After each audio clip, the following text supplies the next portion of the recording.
98% of manufacturers in the US are small businesses, and right now most of them are hearing the same thing. AI is coming for your job. Let me tell you what AI is not going to do. It's not going to run your CNC machines. It's not going to calm down a customer who got a late shipment. And it's definitely not going to fix a broken tool at 2 p.m. on a Friday.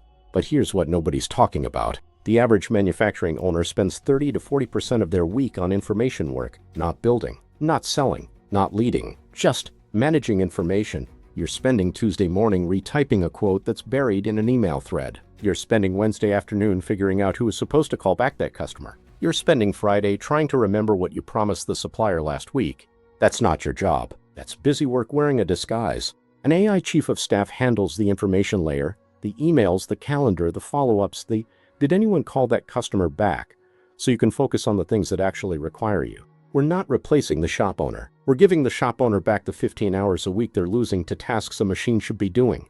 If you're spending more time managing information than making decisions, something's wrong. See what the fix looks like at MFG Edge AI.